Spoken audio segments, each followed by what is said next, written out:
Hello.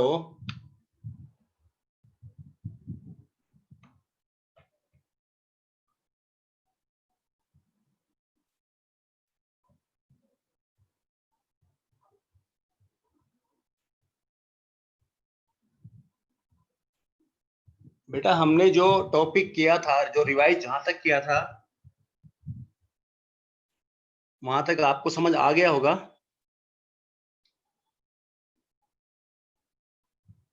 और बेटा सुरेंद्र यादव, मैं आपका नाम नहीं ले पाया उस दिन क्योंकि पता नहीं चलता, लेकिन आज मैं आपका नाम लेता हूँ।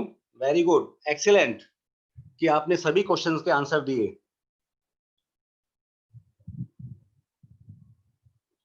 और आज भी हम क्वेश्चंस पूछेंगे, आज भी क्विज होगी।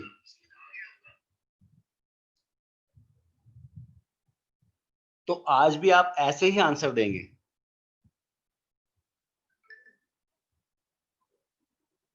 ठीक है बेटा।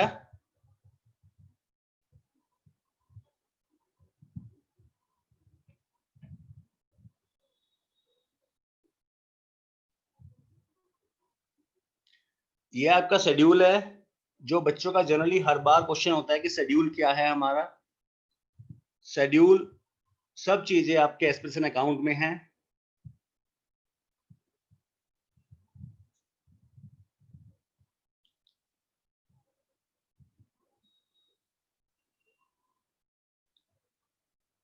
Kindly refresh your screen if you can't see और कांट हियर प्रॉपरली।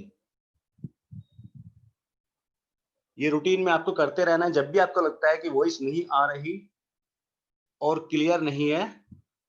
ओके।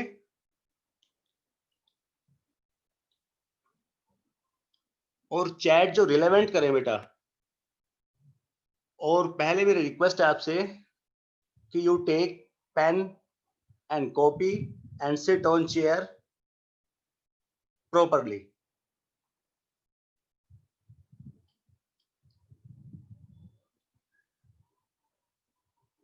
आपकी जो प्रीवियस क्लासेस है उनका वीडियो सब, ये सब कहां पर है? आपके एक्सप्रेशन अकाउंट में। ठीक है।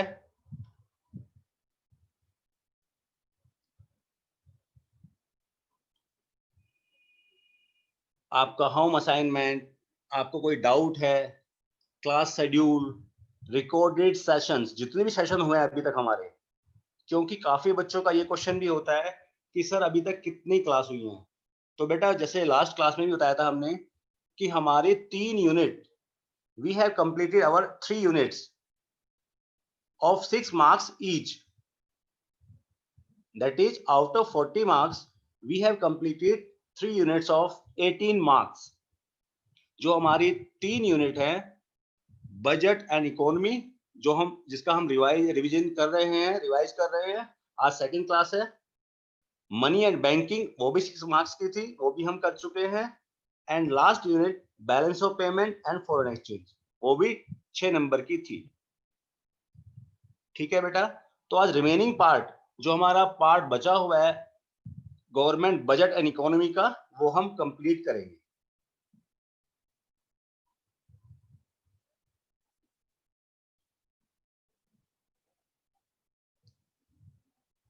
बेटा आपको आज याद है कि आज की डेट क्या है? आप बताएंगे what is the significance of today's date? Good afternoon, everybody. This is Dr. Amit Singh Khokhar joining in. हाँ जी, गुड आफ्टरनून अमित जी।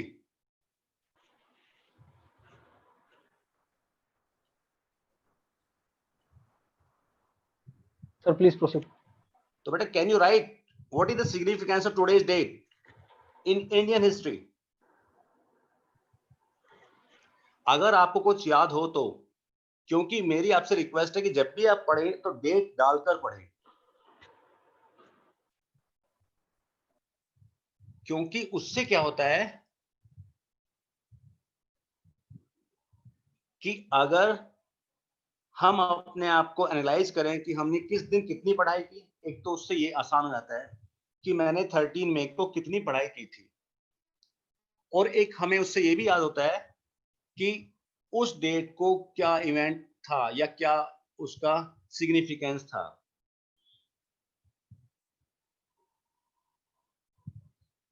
बेटा याद आया कुछ?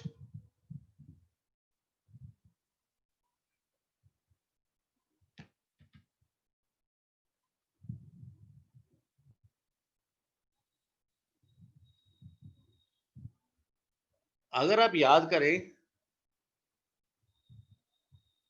11th मई अभी जो गया है, क्या था वो? Technology day. क्योंकि 11th मई 1974 में हमने क्या किया था? अपना फर्स्ट न्यूक्लियर एक्सप्लोजन पोखरण में। एंड इन अगेन 1998 में 11th में एंड अगेन 13 में 2 दिन हमने second time we did our explosion, nuclear explosion at Pokhran. आपको याद होगा एक मूवी भी आई थी पोखरण। अब मैं इकोनॉमिक्स में क्यों बोल रहा हूँ सब बातें? इसलिए कि हमें क्या है, थोड़ा सा अवेयरनेस भी होनी चाहिए what is happening around ourselves.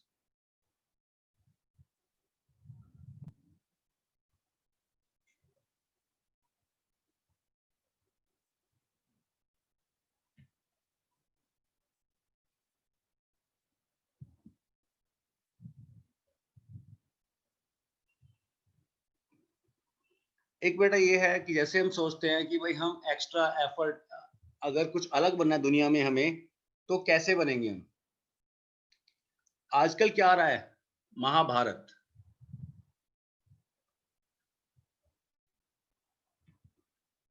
तो महाभारत में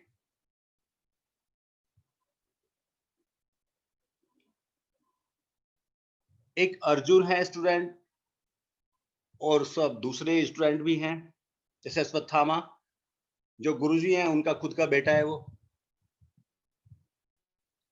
तो उन दोनों में या और जो स्टूडेंट्स हैं, सब लोगों में, सब जो जितने भी विद्यार्थी हैं, उनमें डिफरेंस क्या है? अर्जुन को उसके सर ज्यादा प्यार क्यों करते हैं? बल्कि इस बात से जो उनका बेटा है अश्वत्थामा, वो भी थोड़ा सा अपने फादर से थोड़ा चिढ़ जाता है कई बार। ऐसा क्यों होता है? अगर आपने देखा हो तो अर्जुन क्या करता है कि जैसे सर ने जो पढ़ाया, गुरुजी ने जो पढ़ाया, वो पढ़ लिया, लेकिन उसके बाद सब लोग खेल रहे हैं, वो फिर भी प्रैक्टिस कर रहा है और फिर भी गुरुजी से कुछ पूछता रहता है। दैट मीन्स वो एक्स्ट्रा एफर्ट डाल रहा है। जब एक्स्ट्रा एफर्ट डालेगा तो वो सबसे अलग ही होगा। तो अगर आपको लाइफ में अलग होना है तो आपको उसके लिए अलग काम करना पड़ेगा।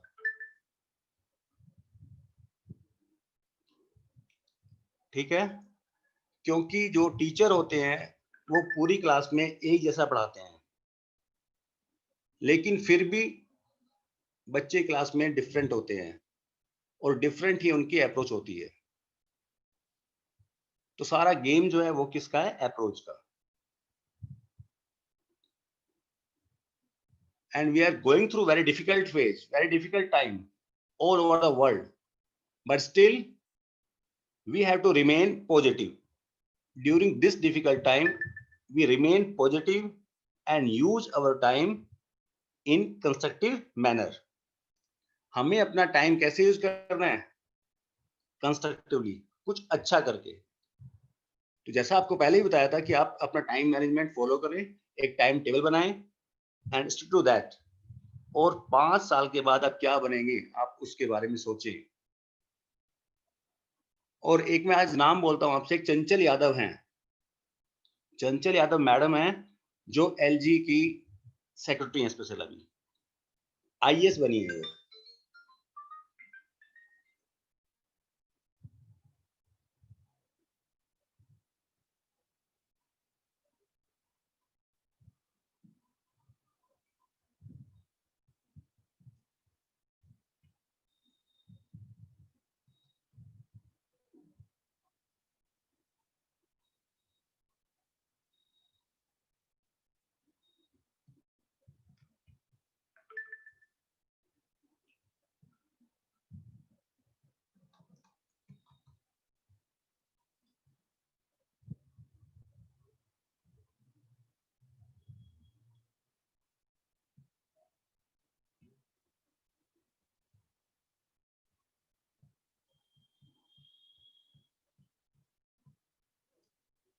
बेटा एक बार फिर से मैं बता रहा हूं कि मैं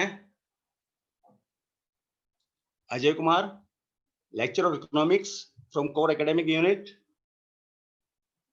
and my colleagues Dr. Amit Khokar, lecturer RPV IP extension, Mr. Vikram Singh, lecturer economics SOE Dwarka, and Ms. Reema Agrawal, lecturer economics RPV INA colony. हम आपके साथ दोबारा से आए हैं आज क्या करने, revision of government budget and economy, क्योंकि काफी बच्चों का क्वेश्चन ये होता है कि सर क्या चल रहा है। तो हम वही बात कर रहे हैं कि जो हम पार्ट कर चुके हैं उससे आज नेक्स्ट हम करेंगे, ठीक है।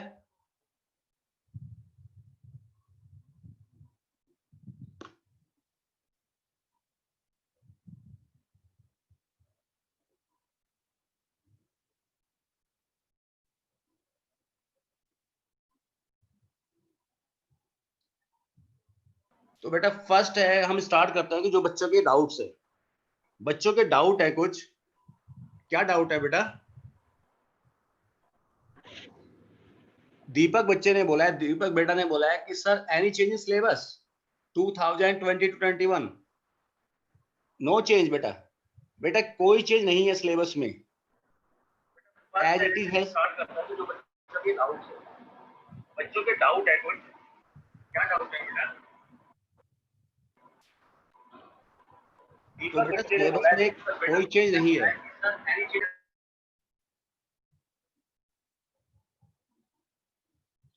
सेकंड क्वेश्चन पूछा है मानसी ने कि sir can you tell me the syllabus of economics half yearly? Half yearly means जो हमारे गवर्नमेंट स्कूल में पेपर होते हैं हाफ ईयरली में। तो बेटा इस बार का सिलेबस अभी तक नहीं आया, लेकिन अगर हम लास्ट ईयर सिलेबस की बात करें,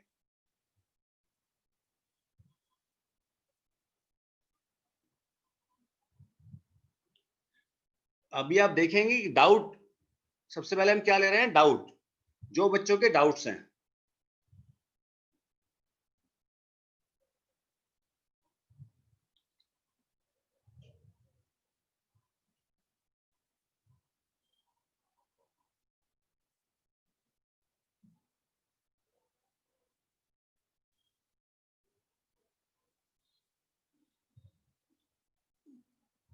बेटा दीपक ने पूछा है sir any change in syllabus, कि क्या सिलेबस में कोई चेंज है? तो सिलेबस में कोई चेंज नहीं है, अभी तक सिलेबस में कोई चेंज नहीं है।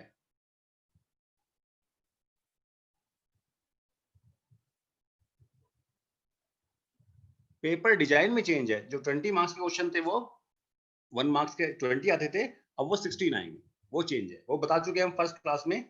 आप जो 11 अप्रैल का वीडियो है अगर उसमें देखेंगे आपको सब कुछ मिलेगा, लेकिन फिर भी बता रहे हैं हम आपको कि सिलेबस में ज्यादा चेंज नहीं है, केवल पेपर डिजाइन में है। मानसी ने पूछा syllabus of economics half yearly. बेटा हाफ ईयरली का सिलेबस जो था लास्ट टाइम, अगर आप देखेंगे हमारी जो वेबसाइट है उस पर जाकर, तो उसमें मैक्रो इकोनॉमिक्स में 4 यूनिट आई थी।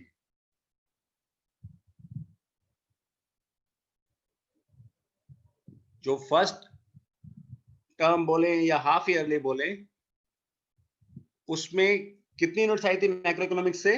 4 यूनिट्स। कौन कौन सी? जैसे बताया था आपको लास्ट क्लास में कि पहली यूनिट है हमारी national income,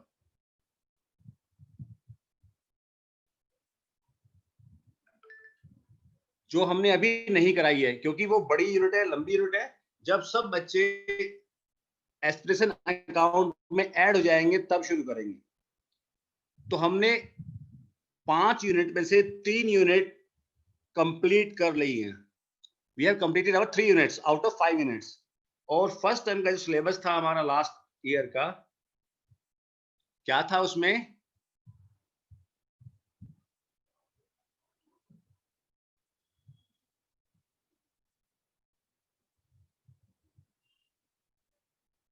national income, money and banking, budget and economy and last unit balance of payment. तो अब देखेंगे आप कि हमने 3 यूनिट खत्म किए, हमारी क्या बची है? Only national income. ठीक है, मैक्रो इकोनॉमिक्स में की बात कर रहा हूं मैं।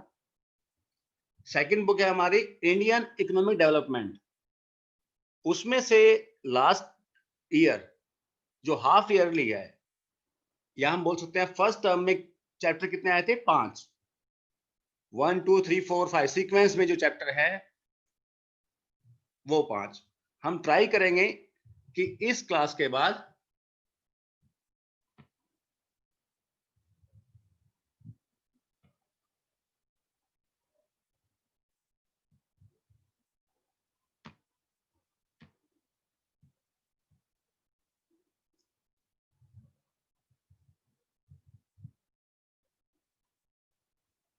हेलो सर, ये यूट्यूब में चेंज नहीं हो रहा।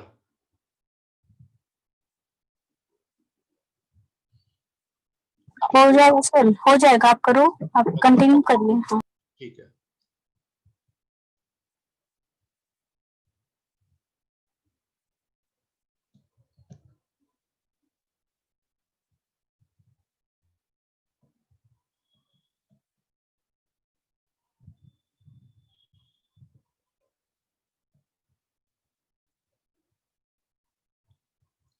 तो बेटा 2 डाउट हमने क्लियर किए हैं आपके।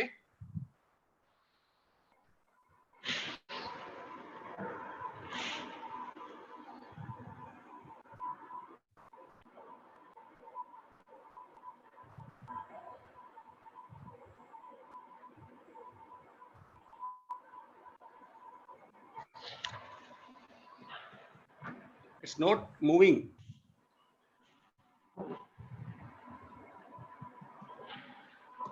आ गया सर, हाँ जी, आ गया यूट्यूब पे। It is available on YouTube.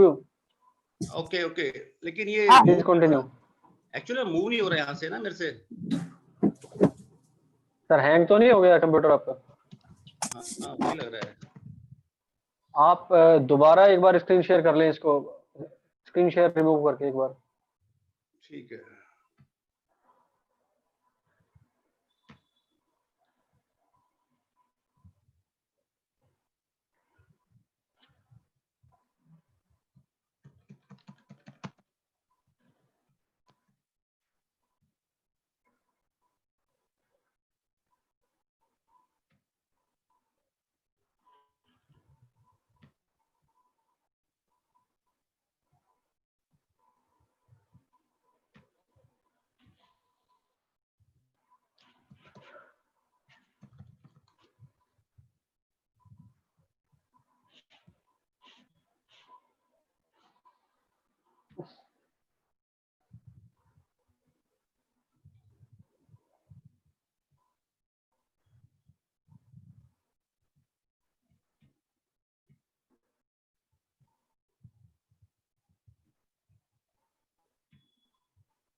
Next doubt था बेटा चंदा कुमारी का कि सर डाउट है यूनियन बजट में। बेटा यूनियन बजट बोले या गवर्नमेंट बजट बोले, एक ही मीनिंग है। Union budget, central government budget और government of India budget, they have the same meaning. क्या होता है budget? And statement of estimated receipts and estimated expenditure for a financial year। जो गवर्नमेंट के अनुमानित आय और अनुमानित व्यय के बारे में जो विवरण देता है वो क्या देता है? बजट, क्योंकि वो भारत सरकार के बारे में होता है। फिर क्वेश्चन था प्राची का कि sir please explain recovery of loan and special assessment. बेटा रिकवरी ऑफ लोन क्या था? There are 2 types of receipts, revenue receipts and capital receipts।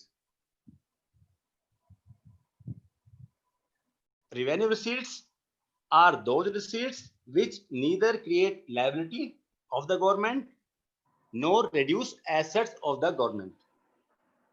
जो राजस्व प्राप्तियां होती हैं वो ना तो सरकार की देनदारी को बढ़ाती हैं और ना उनकी परिसंपत्तियों में कमी करती है। ठीक है, और दूसरी क्या होती है? कैपिटल रिसीट्स, जो क्या करती हैं? Capital receipts are those receipts which either create liability और reduce assets of the government. Next था बबीता का क्वेश्चन कि sir please explain capital receipts and capital receipts की टाइप्स। वो पूरा डिटेल में बताएंगे हम आपको। और नेक्स्ट क्वेश्चन था आशीष सर का कि सर कंफ्यूजन है फिजिकल डेफिसिट में। बेटा वो किया ही नहीं हमने, आज रिवाइज करेंगे उसको। तो अब देखते हैं वन बाय वन। सिलेबस के बारे में बता चुके हैं हम। सबसे पहले देखते हैं स्पेशल असेसमेंट जो पूछा है बच्चे ने।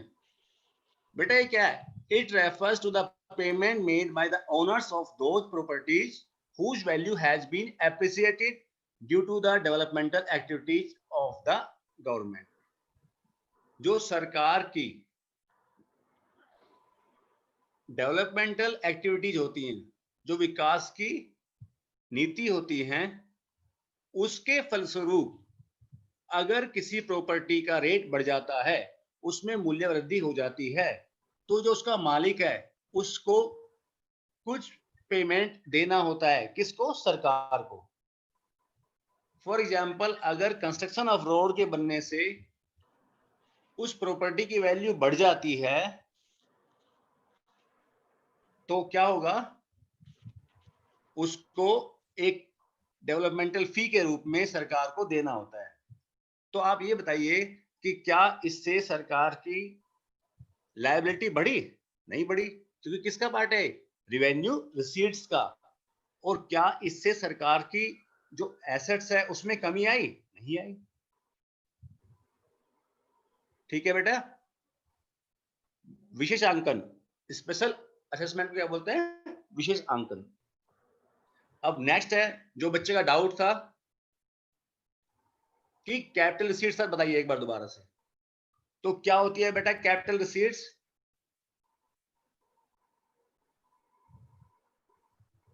बेटा बिल्कुल ट्राई करेंगे हिंदी में भी बनाने की स्लाइड्स।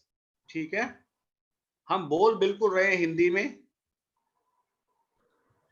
तो कैपिटल रिसीट्स क्या होती हैं? Those receipts which either create liability or reduce assets of the government। इसमें क्या वर्ड यूज किया हमने? ईदर, कि या तो वो प्राप्तियां जिससे या तो सरकार की देयता उत्पन्न होती है या सरकार की परिसंपत्तियों में कमी आती है। Those receipts which either create liability, या तो सरकार की देयता देनदारी को बढ़ा देती हैं या उनकी एसेट्स में परिसंपत्ति में कमी आती है। अगर यहां पर क्या होता? रिवेन्यू, तो क्या होता है यहां पर? नीदर, ना तो, यहां पर नोर। तो हमें एक याद कर लेना है, उसके बाद दूसरा अपने आप याद हो जाएगा हमें। तो क्या सोर्सेज है इसके? कि बोरोइंग एंड अदर लायबिलिटीज, ऋण तथा अन्य देयताएं। बेटा जैसे अगर हम किसी से उधार लेते हैं तो हमें वो वापस करना होता है, सेम ऐसे ही सरकार अगर किसी से बोरो करती है तो उसको वो वापस करना होता है विद इंटरेस्ट। तो ये कैसी रिसीट है? Capital receipts. इससे या तो गवर्नमेंट की देयता, और we can say it create liability और reduce assets of the government. अब गवर्नमेंट बोरो करती है from public, from RBI, from commercial banks, from other financial institution, foreign governments and international organisations.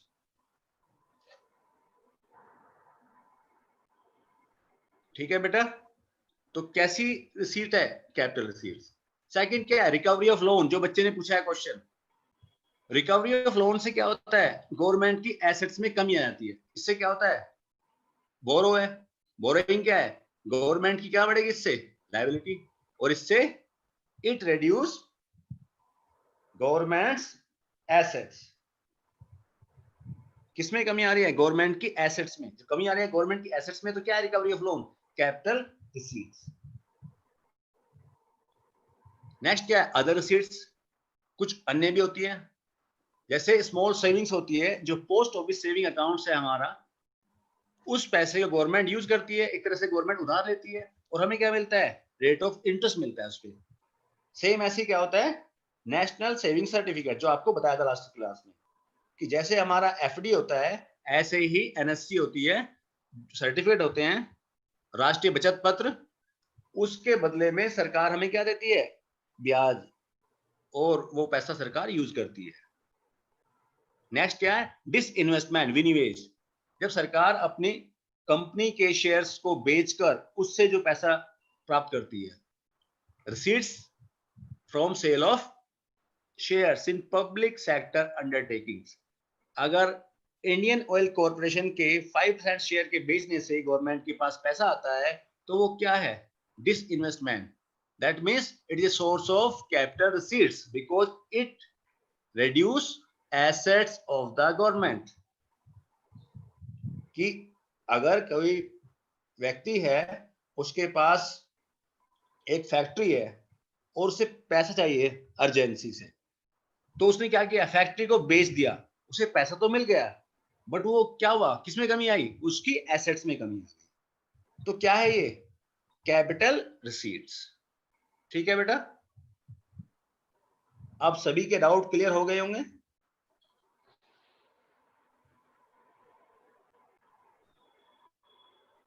तो अब हम देखेंगे आज कि जो गवर्नमेंट खर्च क्या करते हैं, गवर्नमेंट के जो एक्सपेंडिचर है वो क्या है। जैसे हमारा क्या था? Receipts, revenue receipts and capital receipts. Same ऐसे ही क्या है हमारा? Revenue expenditure and capital expenditure. Revenue expenditure are those expenditure which neither create any assets nor reduce liabilities of the government। सरकार के वो खर्चे हैं, वो वह हैं जिनसे न तो सरकार की परिसंपत्ति उत्पन्न होती है, ना तो उसके एसेट्स में बढ़ोतरी होती है, और ना ही सरकार के देयताओं में कमी आती है। मतलब ये है कि दो पर्सन हैं, ए और बी, दोनों को पैसे मिले कहीं से 10 लाख रुपए, ठीक है, कहीं उनकी जमीन बिकी है और 10 लाख रुपए मिले। एक ने क्या किया? 10 लाख की गाड़ी खरीदी और उसमें घूमा। दूसरे ने क्या किया कि 10 लाख की उसने और लैंड परचेज कर ली। तो जो पहले वाला है उसने क्या खर्च किया? रिवेन्यू एक्सपेंडिचर, क्योंकि उससे ना तो उसकी परिसंपत्ति उत्पन्न हुई और ना उसकी कमी। अगर उसने बैंक से बोरो किया था, बैंक से उधार लिया था 5 लाख रुपए, तो उसने वो भी वापस नहीं दिया। जबकि दूसरे ने क्या किया? लैंड परचेज की। ठीक है, तो अगर बात करें यहां पर कि किसका एक्सपेंडिचर कौन सा है, तो पहले वाले का क्या है? Revenue expenditure. ठीक है, सरकार क्या करती है ऐसा? इंटरेस्ट पेमेंट्स, ब्याज भुगतान। सरकार ने जो लोन लिया है, उस लोन पर जो गवर्नमेंट क्या करती है? इंटरेस्ट पेमेंट करती है। उस ऋण पर ब्याज का भुगतान करती है। तो क्या इंटरेस्ट पेमेंट करने से गवर्नमेंट की लायबिलिटी कम हुई? नहीं हुई, क्योंकि अभी तो प्रिंसिपल है। क्या उसकी एसेट्स बढ़ी? नहीं बढ़ी। तो कैसा सोर्स है? Revenue expenditure. सेकंड क्या है? Salaries and pension. सरकार जो खर्च करती है किस पर? सैलरीज पर, जो गवर्नमेंट एम्प्लॉय उनकी सैलरीज पर, उनकी पेंशन्स पर। तो वो खर्च कैसा है? वो सेम ऐसी है। आप देखेंगे कोई भी जो आपको मिलता है सोर्स, उसको चेक करेंगे डेफिनेशन पर जाकर कि इससे सरकार की लायबिलिटी कम हुई क्या? नहीं हुई। क्या उसका एक्सपेंडिचर जो वो है, एसेट्स क्या बढ़ी? नहीं बढ़ी। अगर ऐसा है तो कैसा है? Revenue expenditure. ठीक है बेटा। नेक्स्ट क्या है? एडमिनिस्ट्रेटिव सर्विसेज, प्रशासन पर खर्च। जैसे अभी कोविड-19 चल रहा है, इस पर क्या है, जो सरकारी मशीनरी लगी हुई है, ठीक है, जो वहां से जा रहा है, उसके लिए कैंप बना रहे हैं, उनके लिए सेंटर बना रहे हैं, उन पर जो खर्च कर रहे हैं, तो वो सब क्या है बेटा, वो सब एक्सपेंडिचर ऑन एडमिनिस्ट्रेटिव सर्विसेज। तो क्या है वो? अंकित बेटा, आपका नाम लिया, अंकित, वेरी गुड। आप समझो, आंसर देना, अंकित का नाम बिल्कुल लिया जाएगा, ठीक है बेटा। और जो अपनी चैट है वो स्पेसिफिक रखिए, केवल पढ़ाई के लिए। अभी चैप्टर चल रहा है बजट, तो बजट के लिए। और पहले मैं आपसे एक रिक्वेस्ट करूंगा कि पहले आप ट्राई कीजिए कि सुन लीजिए, क्योंकि होता क्या है कि हमारे पास पेशेंस की कमी हो गई है अब, क्योंकि हम ट्राई करेंगे, पहले बताएंगे, उसके बाद आप डाउट पूछना आराम से, ठीक है। नेक्स्ट क्या है? सब्सिडीज। गवर्नमेंट जो आर्थिक सहायता देती है जो गरीब वर्गों को, तो क्या होता है उससे? उससे ना तो सरकार की एसेट्स क्रिएट होती है और ना लायबिलिटी कम होती है।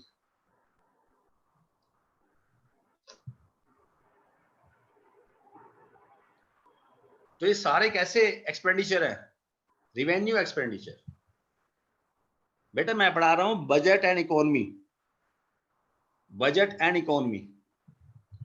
नेक्स्ट है grants to states and union territories. Grants का मतलब होता है अनुदान। सरकार राज्यों को और केंद्र शासित प्रदेशों को क्या देती है? अनुदान देती है। जैसे आप अगर देखें,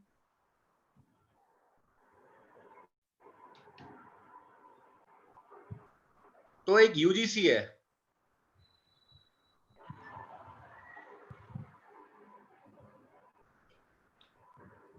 हाँ बेटा, यूजीसी सुना है आपने नाम? यूजीसी की फुल फॉर्म क्या है? University grant commission. तो ग्रांट का मतलब है अनुदान, जो पैसे देती है यूनिवर्सिटी को, तो वो यूजीसी है। ऐसे ही जब गवर्नमेंट क्या देती है? ग्रांट्स देती है, किसको? राज्यों को और अनुशासित जो केंद्र शासित प्रदेश हैं उनको। तो वो भी एक प्रकार का वो खर्चा है जिससे ना तो सरकार की परिसंपत्ति उत्पन्न होती है और ना ही सरकार की देयता में कमी आती है, और अदर इस तरह के जितने भी होंगे, ठीक है।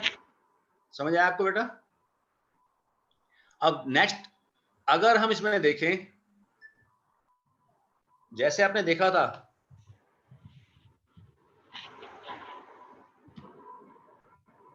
हाँ बेटा, जैसे हमने देखा था रेवेन्यू रिसीट्स में, यहाँ पे क्या आता है? नीदर।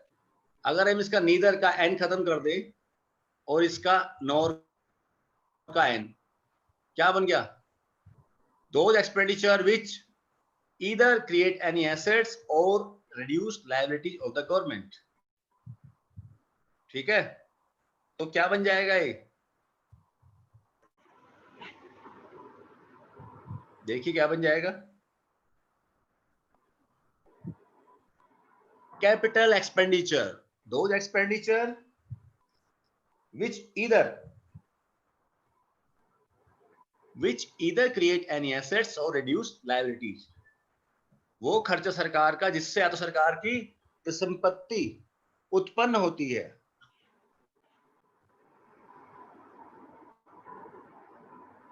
बेटा हमने क्या पढ़ा था अभी? पहले रिवेन्यू।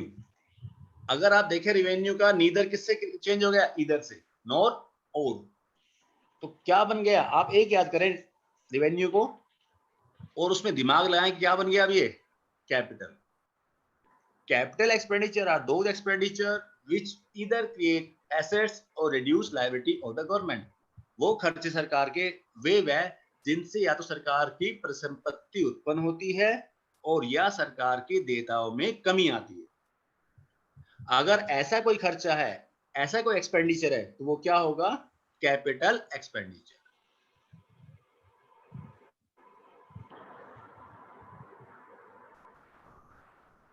ठीक है बेटा, वो क्या होगा?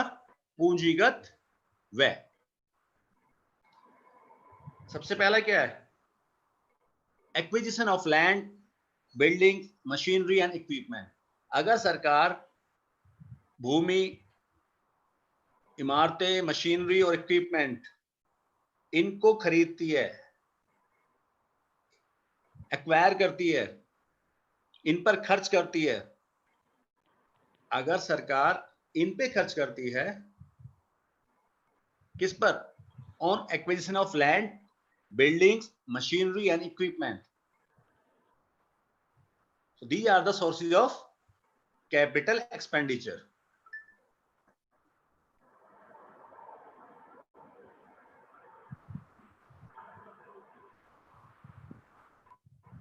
बेटा राहत पैकेज अगर दिया है मोदी जी ने, सूरज कुमार ने पूछा है, तो कैसा होना चाहिए बोलो? ये क्या सरकार की परिसंपत्ति उत्पन्न हुई? नहीं। क्या सरकार की देयता में कमी आई? नहीं। कैसा है? हेल्प है। ये तो सरकार ने हेल्प की है, तो कैसा है? रिवेन्यू एक्सपेंडिचर है। सोचो आप, इसको डेफिनेशन पे ले जाइए और देखिए।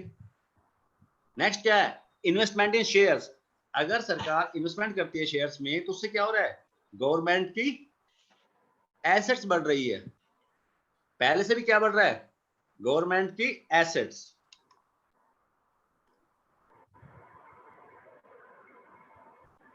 क्या बढ़ रहा है? गवर्नमेंट की एसेट्स। सेकंड से भी क्या हुआ है? गवर्नमेंट की एसेट्स बढ़ी हैं। It means it's a capital expenditure. Next देखिए, loans and advances by the central government to state and union territories.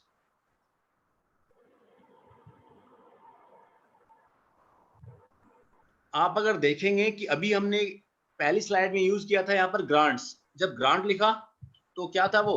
Revenue expenditure. अब हम बात कर रहे हैं लोन्स एंड एडवांसेस की, तो क्या हो गया ये? Capital expenditure. क्यों? क्योंकि इससे क्या हुआ है? गवर्नमेंट की क्या क्रिएट होगी? गवर्नमेंट की क्या क्रिएट हो गई? एसेट्स। सपोज सेंट्रल गवर्नमेंट ने 500 करोड़ का लोन दिया। किसको? असम को दिया। ये सरकार के लिए क्या है? सरकार मीन्स केंद्र सरकार, सेंट्रल गवर्नमेंट के लिए क्या है? Capital expenditure. लेकिन जिसने लिया है उसके लिए क्या है? ये असम गवर्नमेंट के लिए क्या है? बोरोइंग। तो उसके लिए क्या बन जाएगी? Capital receipts. अगर आप ध्यान से देखें तो ठीक है।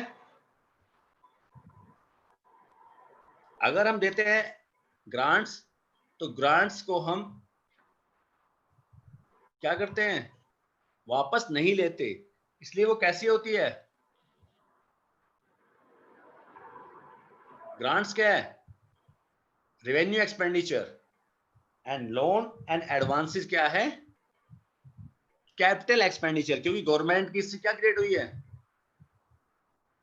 एसेट्स। नेक्स्ट देखिए, रीपेमेंट ऑफ लोन।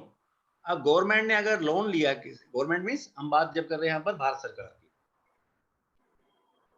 तो गवर्नमेंट ने लोन लिया, अब वो लोन को वापस दे रही है। जब लोन लिया तो क्या क्रिएट होगी उसकी? लायबिलिटी। ठीक है। लायबिलिटी किसमें क्रिएट होती है? कैपिटल रिसीट में। अब वो क्या कर रही है? वापस कर रही है। ऋणों की वापसी।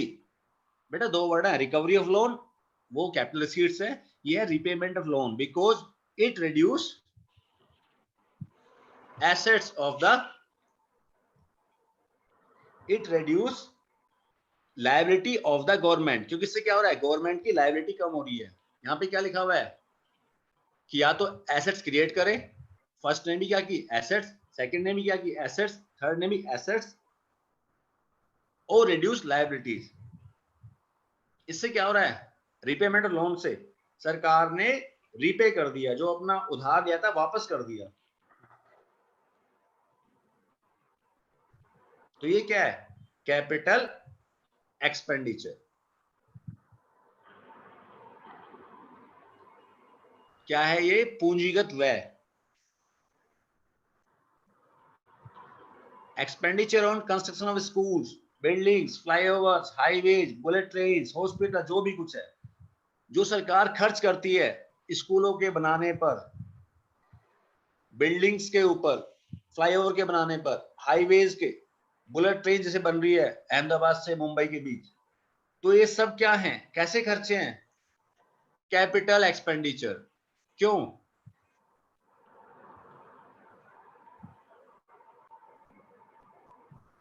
क्या है ये बेटा? हिंदी में लगातार बोल रहा हूं मैं।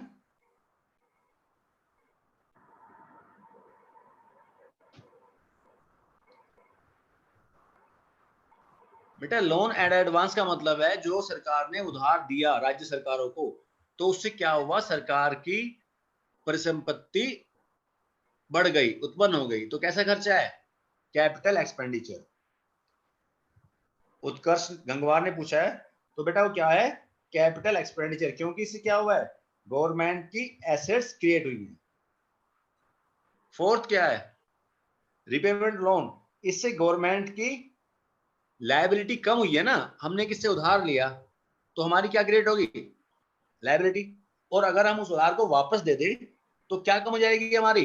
लायबिलिटी, मतलब देनदारी। सरकार के वो खर्चे जिनसे ये दो काम होते हैं उसको हम बोलते हैं कैपिटल एक्सपेंडिचर। ठीक है बेटा? And others.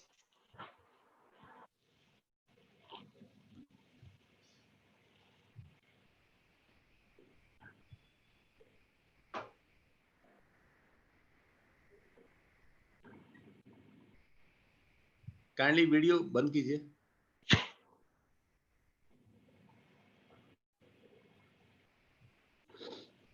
अब देखते हैं बेटा इनसे रिलेटेड क्वेश्चन। जैसे हमने लास्ट टाइम क्या किया था, रिसीट्स के ऊपर, रिसीट के बेस्ड क्वेश्चन पूछे थे। ठीक है, अभी देखते हैं कि आप कितना समझ पाए, और जब आप आंसर देंगे तो कैसे देंगे? First dot, second dot.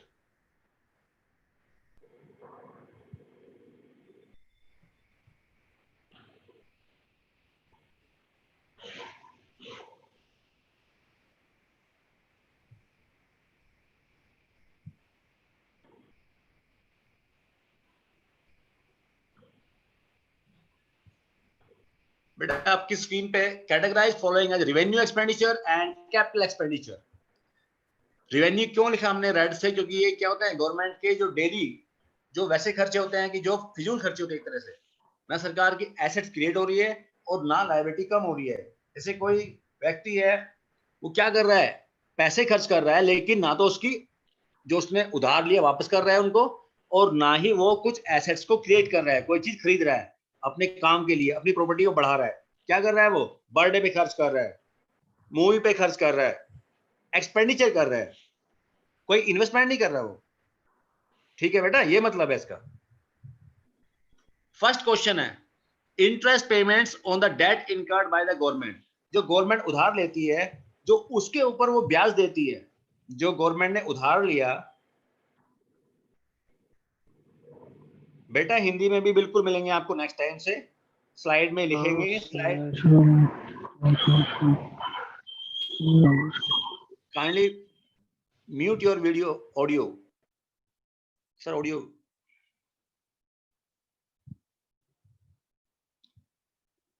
बेटा पहला क्वेश्चन है, interest payment on the debt incurred by the government. जो गवर्नमेंट ने उधार लिया और उस पर जो गवर्नमेंट क्या दे रही है?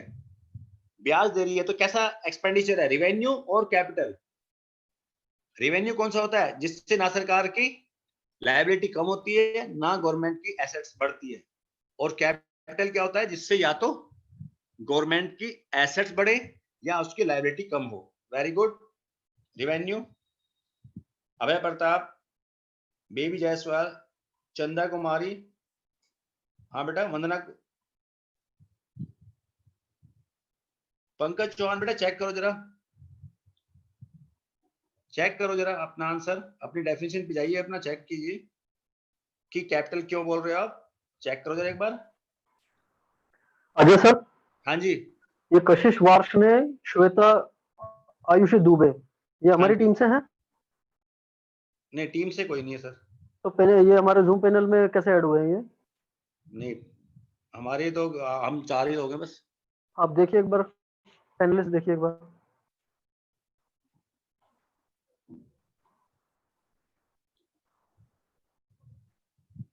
आशीष वास ने अभी भी है, श्वेता अभी भी है, इनको हटाइए। ये इनको बोलिए टेक्निकल टीम को। ओके, हो अब गया। हटे हैं सभी। हाँ हाँ, ओके, ये कहाँ से आ गए? ये लिंक शायद कहीं से शेयर हुआ है। जूम पे कैसे आ गए बच्चे? चलो कोई नहीं, अभी देखते हैं। हाँ बेटा, मैक्सिमम बच्चों ने आंसर सही दिया है। Revenue expenditure, well done, very good. Now check your answer.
फिर से हैंग हो गया, पता नहीं, समझ नहीं आ रहा क्या हो रहा है।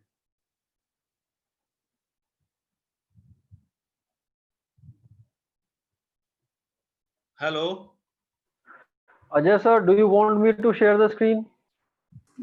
अभी तो आ रही थी यार। Okay okay, yes proceed.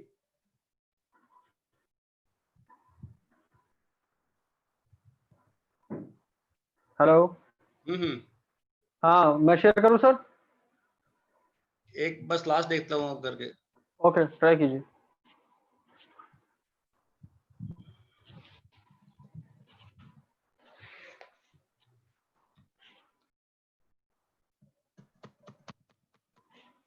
कीजिए, आप कीजिए।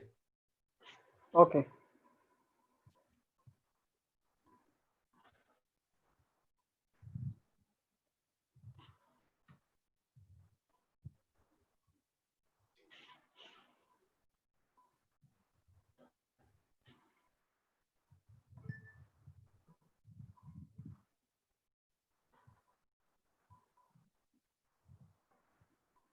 नहीं नहीं नहीं, 27 27 27।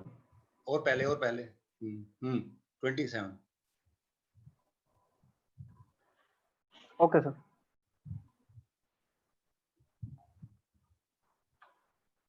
Slide show.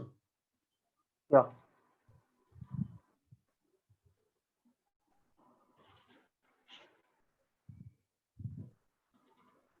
This one. Yes yes yes. बेटा चेक योर आंसर। बेटा technical problem, due to some technical problem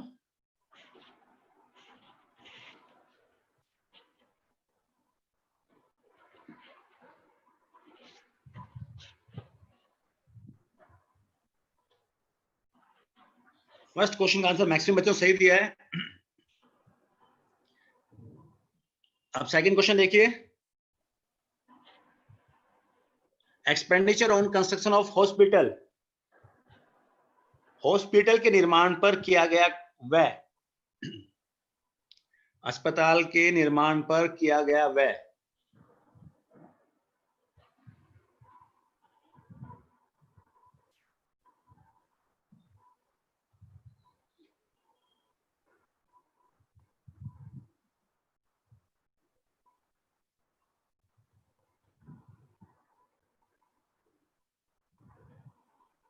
बेटा kindly write to dot revenue और कैपिटल।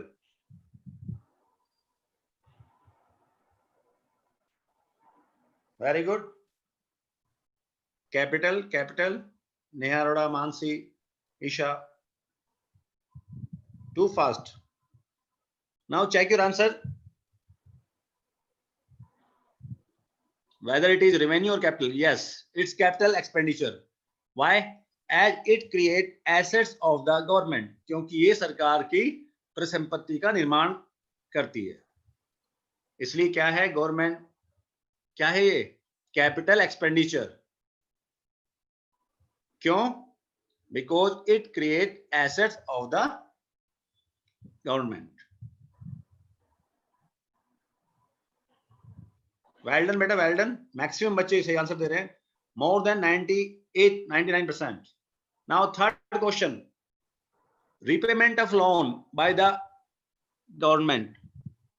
सरकार द्वारा ऋणों की वापसी, जब सरकार ऋणों की वापसी करती है तो वो कौन सा व्यय है? Very good. Third, capital. हाँ बेटा, विकी चौधरी सही दे रहे हो आंसर, वेरी गुड, बहुत अच्छे। अभी जैन, सुमन सहानी, सुखवीर कौर, रोहित यादव, ऋतु रावत, ज्योति, सब। नाउ चेक योर आंसर, अपना आंसर चेक कीजिए बेटा। क्या है ये? Capital expenditure. क्यों? Because it reduce liabilities of the government, क्योंकि सरकार की देयता को कम करती है। सरकार ने उधार दिया तो उसे कम कर दिया।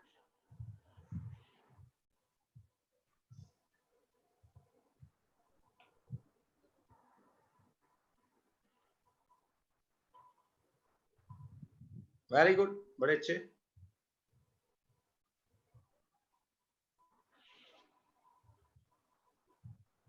Now fourth question is coming on your screen. What is question?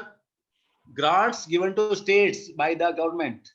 सरकार द्वारा राज्यों को दिया गया अनुदान, grants.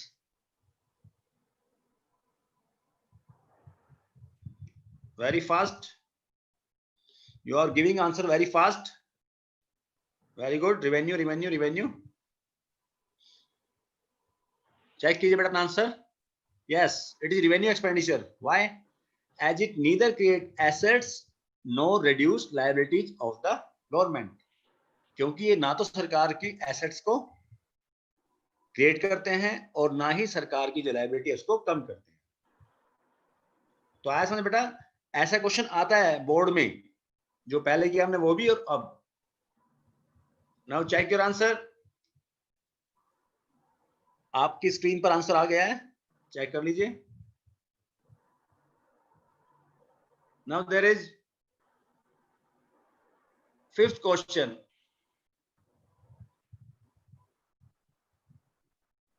क्या है fifth question? Expenditure incurred on scholarship. सरकार जो छात्रवृत्तियों पर खर्च करती है, सरकार छात्रवृत्तियों पर व्यय करती है, जो खर्च करती है, सिंपल भाषा में अगर बोले हम, तो वो कैसा एक्सपेंडिचर है बेटा? Very good.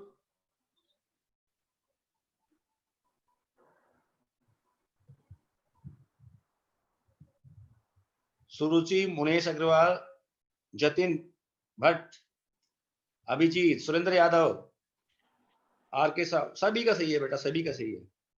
Check your answer. Jasmine Kaur, Priyanshu, Anuj Dubey, Disha Singal, Neha Kumari. क्यों? जिसने कैपिटल लिखा है वो चेक कीजिए अपना आंसर कि कैपिटल क्यों नहीं है। ठीक है, अभी आपके सामने आपका आंसर आने वाला है, अपना आंसर चेक कीजिए। रिवेन्यू क्यों है? वही, because it neither create assets nor reduce liabilities of the government. Now we are moving on next question, sixth question.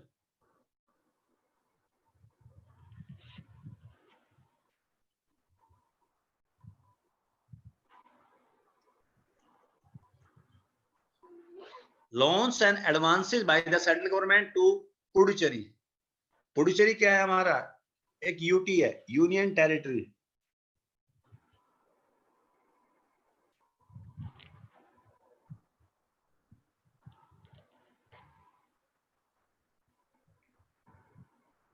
साजिल Hussain, yes, आपने सही दिया आंसर। बेटा नाम लेना कई बार पॉसिबल नहीं हो पाता, ठीक है, इसलिए सभी का नाम ले दिया है मैंने। सब अपने लिए क्लैप करें बड़ी तेज। Loans and advances by the central government, very good. Capital, check your answers, अपने आंसर चेक कीजिए।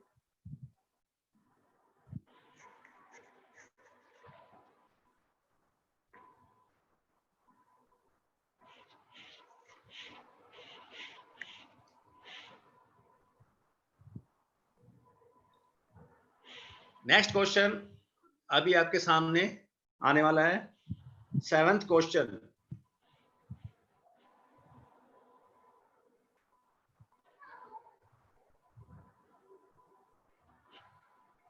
सेवंथ क्वेश्चन आने वाला है बेटा अभी आपकी स्क्रीन पर। Expenditure on salary given to government employ, जो सरकारी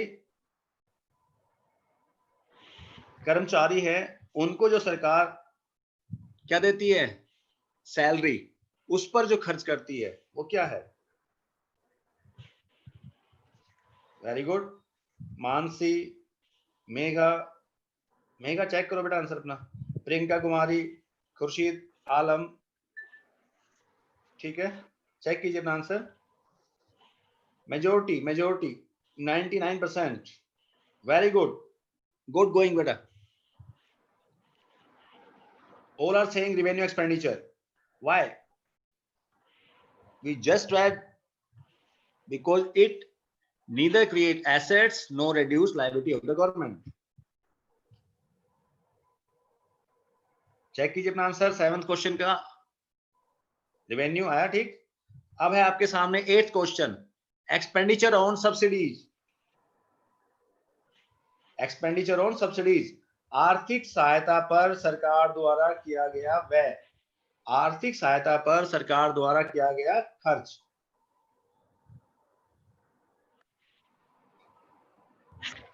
एट का आंसर आना शुरू हो गया, very good.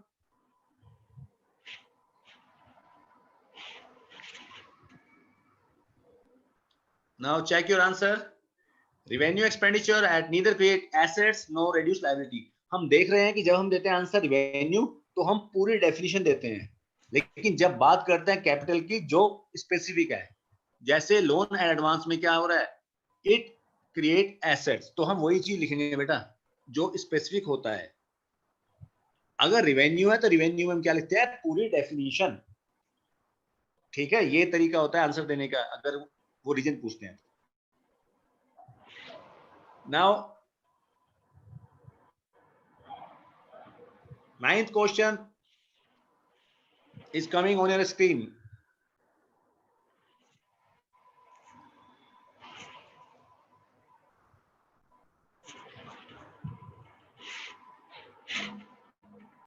Expenditure on defence services, जब सर्विसेज पर खर्च करती है सरकार डिफेंस पर, क्योंकि उनको भी डिफेंस एम्प्लॉई उनको सैलरी दे रही है और खर्च कर रही है, खर्च उनकी सैलरी पर भी, एडमिनिस्ट्रेटिव उस पर भी, तो क्या ये चेक कीजिए, revenue, it's also revenue, very good.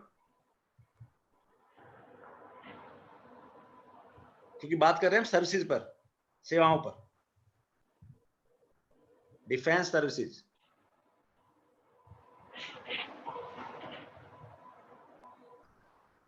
Now check your answer. Revenue, very good. And now there is last question of this section is coming on your screen. Expenditure on purchase of machinery.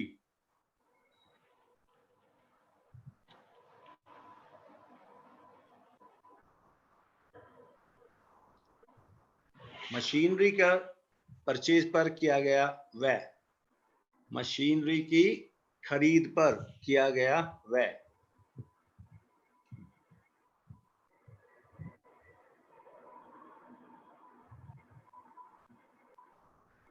Very good, beta. Capital, capital, majority of you are giving right answers. Now check your answers. It's capital expenditure because it create assets of the government. तो हमने देखा बेटा इस part में कि आज हमने क्या किया कि revenue expenditure and capital expenditure difference क्या होता है और उनके बेस्ड क्वेश्चंस। भावना, भावना वेरी गुड बेटा। बीना भारती, हरिशंकर, विकास कुमार, लवली मित्तल, ध्रुव जायसवाल, संक्रांति चौहान, मीनाक्षी, अजय सिंह, चांदनी सलूजा, सभी बेटा सभी एक बार जोर से अपने लिए क्लैप करें। अब देखें कि गवर्नमेंट जो बजट, जो इस बार का बजट था, उसमें गवर्नमेंट के पास कहां से पैसा आया। रुपी कम्स फ्रॉम, आया या आएगा? आएगा, क्योंकि ये क्या है, एस्टिमेटेड।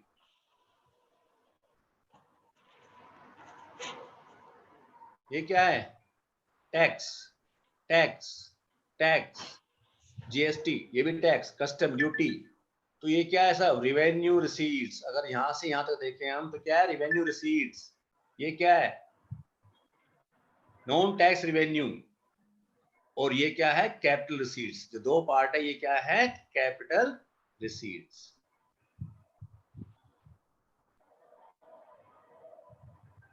बेटा अगर हम देखें जो हमने पढ़ा है अभी तक कि रुपया आता कहां से सरकार के पास, दो प्रकार से आता है, रिवेन्यू रिसीट से और कैपिटल रिसीट से, राजस्व प्राप्ति और पूंजीगत प्राप्ति। तो यहाँ पे अब देखें आप कि कौन सी इसमें रिवेन्यू रिसीट्स फ्रॉम टैक्सेस से है, और सेकंड क्या होता है, revenue receipts from non tax. Non tax से कितना है, 10%, कस्टम ड्यूटीज 4%, जीएसटी 18, कॉर्पोरेशन, ठीक है, एक्साइज ड्यूटी। तो ये सब क्या है, गवर्नमेंट की रिसीट्स, जो गवर्नमेंट की एक्सपेक्टेड रिसीट्स हैं, जो इस साल गवर्नमेंट को मिलनी चाहिए, जो गवर्नमेंट ने क्या किया है, एस्टिमेट किया है।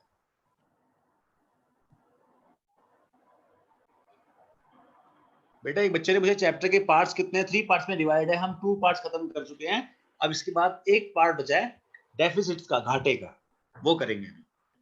अब ऐसे क्या, रुपी गोज टू, रुपी कहां जाएगा, कहां खर्च होगा, पेंशन्स पर, अदर एक्सपेंडिचर, सब्सिडीज पर, डिफेंस पर, इंटरेस्ट पेमेंट्स पर, सेंट्रली स्पॉन्सर्ड स्कीम, क्या है ये, रिवेन्यू एक्सपेंडिचर,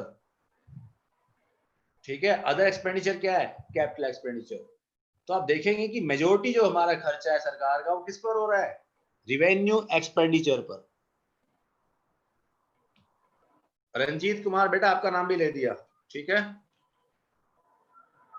हाँ राजनारायण बेटा, इसके बाद हम वही शुरू करेंगे, इंडियन इकोनॉमिक डेवलपमेंट। हमने बताया था आपको कि इसके बाद हम वही बुक शुरू करेंगे, ठीक है।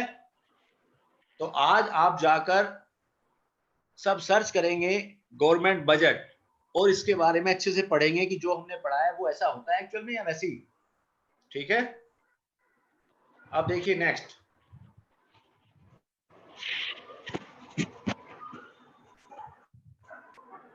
रंजीत कुमार बेटा नाम ले तो दिया आपका,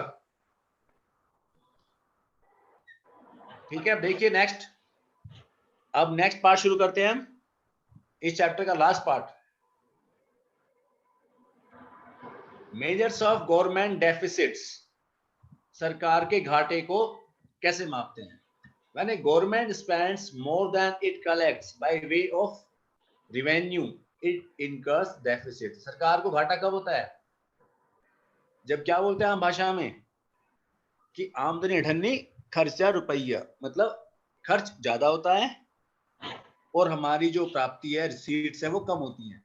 गवर्नमेंट का एक्सपेंडिचर ज्यादा है और रिसीट्स कम है। तो there are various measures that capture government deficits, और हमारे पास कई मेजर्स हैं जो इसको मापते हैं। फर्स्ट क्या है, रिवेन्यू डेफिसिट, राजस्व घाटा। क्या बोलते हैं बेटा इसको, राजस्व घाटा। The revenue deficit refers to the excess of government's revenue expenditure over revenue receipts.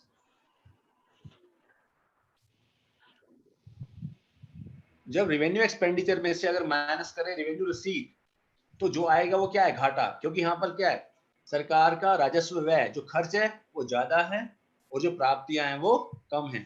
कैसी प्राप्तियां? राजस्व। कैसी? Revenue receipts. When revenue expenditure is more than revenue receipts, that is known as revenue deficit. How much? When we subtract revenue receipts from revenue expenditure. कितनी ज्यादा होती है घाटा, राजस्व घाटा कितना होगा? तो हम चेक कैसे करेंगे कि जब राजस्व व्यय में से राजस्व प्राप्तियां घटाएंगे, ठीक है, तो क्या मिलेगा हमें? राजस्व घाटा। आप बेटा इसको नोट कर ले अपनी कॉपी में, क्योंकि इसके बाद हम कुछ आपसे न्यूमेरिकल करवाएंगे, तो इसलिए लिख लीजिए फॉर्मूला आरडी, रेवेन्यू डेफिसिट बराबर रेवेन्यू एक्सपेंडिचर, शॉर्ट में लिख लेते हैं हम इसको R E minus R R. Hindi में राजस्व घाटा बराबर क्या होता है? राजस्व व्यय माइनस राजस्व प्राप्ति।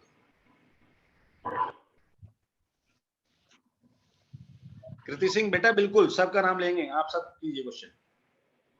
अब देखिए आगे कि क्या इसका इंप्लीकेशन होता है। राजस्व घाटे का निहितार्थ क्या है? इसके होने से क्या चलता है पता? इसकी इंप्लीकेशंस क्या होंगी? किसकी? रेवेन्यू डेफिसिट की। राजस्व घाटे का क्या प्रभाव होगा अर्थव्यवस्था पर? अभी आपके सामने आने वाला है बेटा। क्या कर रहे हैं? राजस्व घाटे का निहितार्थ। A high revenue deficit show fiscal indiscipline, means सरकार क्या कर रही है? डिसिप्लिन से खर्च नहीं कर रही, वो ज्यादा खर्च कर रही है गैर जरूरी कामों पर। क्योंकि इससे ये कैसा खर्चा है?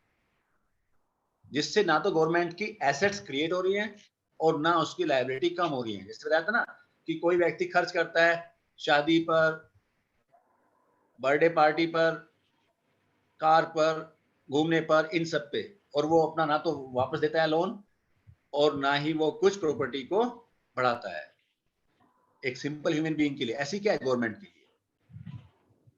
तो इट शो फिस्कल इनडिसिप्लिन, मतलब गवर्नमेंट में डिसिप्लिन नहीं है, वो कुछ भी खर्च कर रही है, अनावश्यक खर्च कर रही है। नेक्स्ट क्या है? It show wasteful expenditure of government on administration, कि जो प्रशासन पर है अनावश्यक खर्च, वेस्टफुल एक्सपेंडिचर कर रही है, उसे क्या करना चाहिए? कम। थर्ड क्या है? It implies that government is deceiving. Deceiving मतलब जो गवर्नमेंट जो अदर सेक्टर की सेविंग्स है उनको भी खर्च किस पे कर रही है? कंजम्पशन एक्सपेंडिचर पर। उपभोग व्यय का मतलब होता है जिससे हमें कोई रिटर्न नहीं मिलेगा, कोई इन्वेस्टमेंट पे खर्च नहीं कर रही है। क्या कर रही है? रिकरिंग एक्सपेंडिचर, रोजमर्रा की एक्टिविटीज पर खर्च कर रही है। नेक्स्ट क्या है? It reduce the asset of the government. कभी कभी क्या होता है कि गवर्नमेंट के जो खर्चे हैं,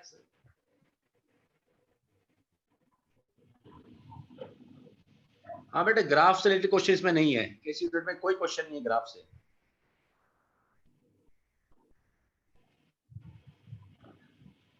तो बेटा डिसइन्वेस्टमेंट कभी कभी सरकार क्या करती है, जैसे मैंने बताया था आपको एग्जांपल, कि अगर किसी किसान के पास जमीन है और उसको अपनी किसी बेटे को पढ़ाई के लिए भेजना है विदेश, तो क्या किया उसने? अपनी प्रॉपर्टी को बेच दिया, जमीन को बेच दिया। तो क्या हुआ? उससे उसके एसेट्स में कमी आ गई। तो ऐसे ही कभी कभी सरकार क्या करती है, इस खर्चे को पूरा करने के लिए डिसइन्वेस्टमेंट से प्राप्ति कर लेती है, तो उससे क्या होगा? सरकार की एसेट्स कम हो जाती है।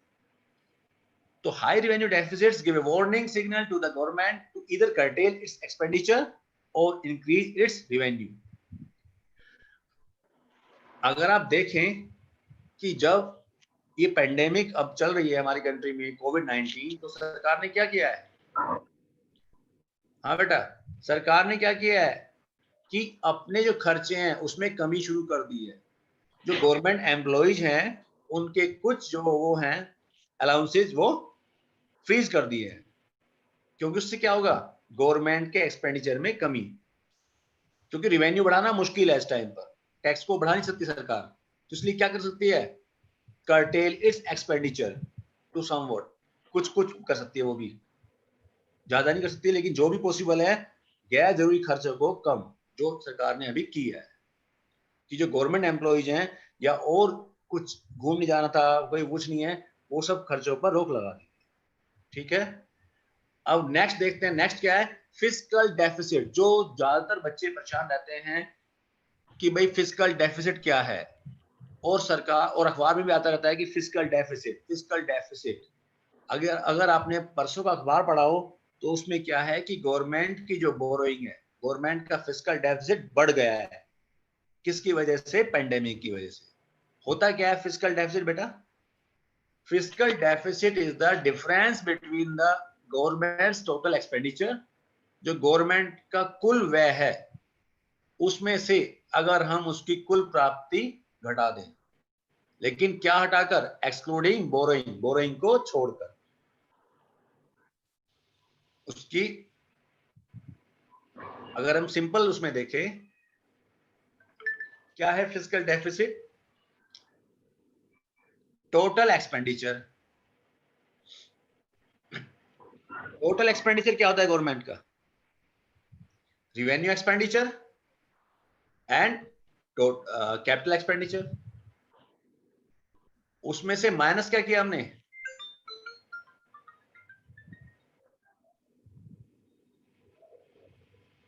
Total receipts, total receipts, revenue receipts plus non debt creating receipts, मतलब राजस्व प्राप्तियां और पूंजीगत प्राप्ति कौन सी, ऋण को छोड़कर, जिसमें ऋण शामिल नहीं है, ऋणों को छोड़कर राजस्व प्राप्ति पूरी ले ली हमने। और पूंजीगत प्राप्ति में क्या लिया है हमने, 3 प्रकार के थे ना स्रोत, तो हमने उसमें ऋण को शामिल नहीं किया, और जो 2 प्रकार के थे, रिकवरी ऑफ लोन, ऋणों की वसूली, और अन्य प्राप्तियां, उन दोनों को जोड़ दिया। तो ये होता है हमारा फिस्कल डेफिसिट। टोटल एक्सपेंडिचर में से total receipts excluding borrowing, borrowing को छोड़कर जो रिसीट्स है हमारी, रेवेन्यू पूरी, और कैपिटल में क्या छोड़ दिया हमने, क्या छोड़ दिया हमने बेटा उसमें, डेट को, ऋण को। या सिंपल भाषा में अगर हम बोले तो फिस्कल डेफिसिट है क्या एक्चुअल में, borrowing from public, borrowing from RBI, borrowing from abroad, सरकार की जो कुल बोरोइंग है उसके बराबर क्या होता है, फिस्कल डेफिसिट होता है। जो सरकार की कुल बोरोइंग है, कुल उधार सरकार लेती है, या पब्लिक से ले वो, या आरबीआई से, या विदेशों से, उस सब को क्या बोलते हैं हम, फिस्कल डेफिसिट, राजकोषीय घाटा। देखिए बेटा हिंदी में कि राजकोषीय घाटा बोलते हैं फिस्कल डेफिसिट को।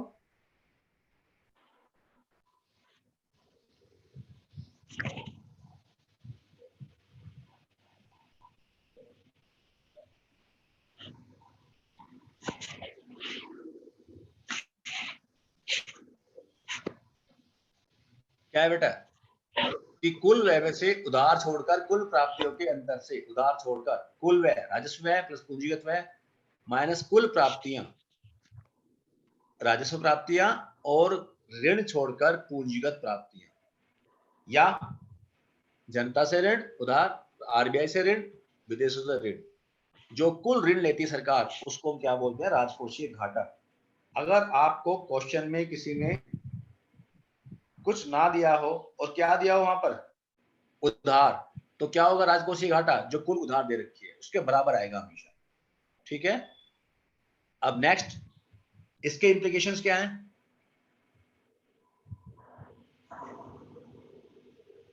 It leads to inflationary pressure, क्योंकि इससे क्या होता है, जब उधार लेगी सरकार तो उससे कभी कभी क्या होता है, मनी सप्लाई बढ़ जाती है और उससे महंगाई भी क्रिएट हो जाती है। ऐसा हमेशा नहीं होता, बट मैक्सिमम केस में ऐसा भी होता है, क्योंकि सरकार क्या कर रही है, खर्च कर रही है ज्यादा। ठीक है, ज्यादा खर्च करेगी तो क्या होगा, उससे एक प्रेशर बन जाता है महंगाई का, it leads to inflationary pressure. ठीक है, सेकंड क्या है बेटा? फिस्कल, पूजा शर्मा, बेटा फिस्कल डेफिसिट का मतलब है जो सरकार की कुल बोरोइंग है, वो पब्लिक से ले, आरबीआई से या फॉरेन से, कुल मिलाकर जो उसकी बोरोइंग है उसी को हम बोलते हैं फिस्कल डेफिसिट, राजकोषीय घाटा। एक country has to face that trap. ऋण जाल में सरकार फंस जाती है, सरकार ने उधार लिया, उधार पर क्या देना पड़ेगा उसको? ब्याज। और कभी कभी क्या होता है कि उस ब्याज को देने के लिए भी सरकार को उधार लेना पड़ता है। कई बार इतना ज्यादा होता है वो जो ब्याज की सरकार को उसको देने के लिए भी उधार लेना पड़ता है। इसलिए हमें समझना होगा कि क्या इम्प्लीकेशंस होते हैं इसके, क्या इसके निहितार्थ हैं। ठीक है बेटा, पेपर में क्वेश्चन आता है कि define fiscal deficit and explain it's implications. It reduces future growth and development. क्योंकि कभी कभी सरकार खर्च किस पे करती है? वो रिवेन्यू एक्सपेंडिचर पर।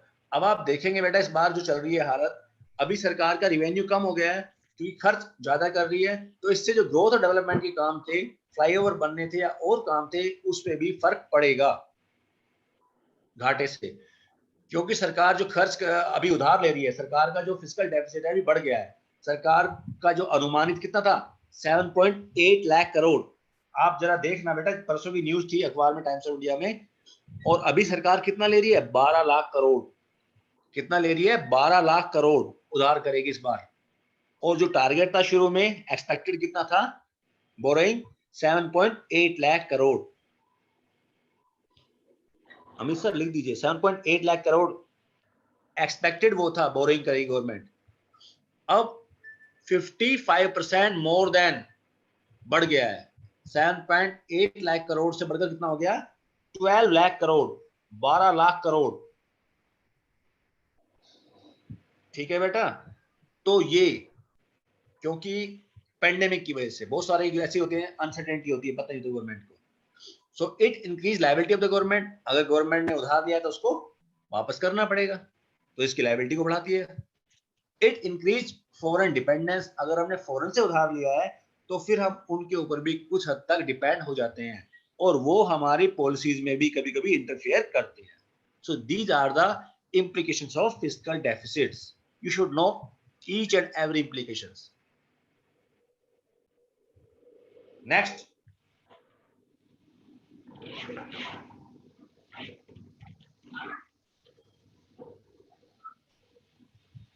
फैजल अहमद, बेटा प्रैक्टिकल एग्जांपल ही दिया है, पढ़ना अखबार जाके। 12 लाख करोड़ हो गया। ठीक है,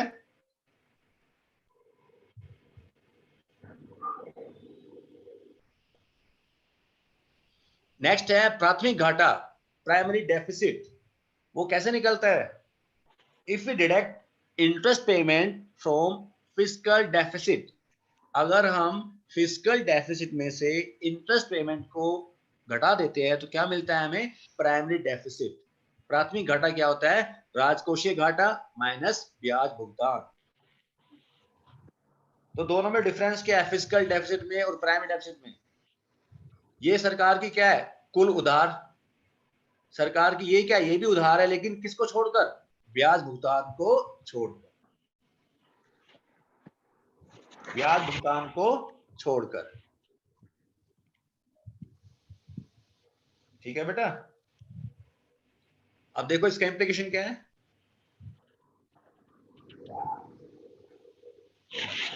प्राथमिक घाटा भी हम सरकार का उधार ही होता है, लेकिन इसमें ब्याज भुगतान शामिल नहीं होता।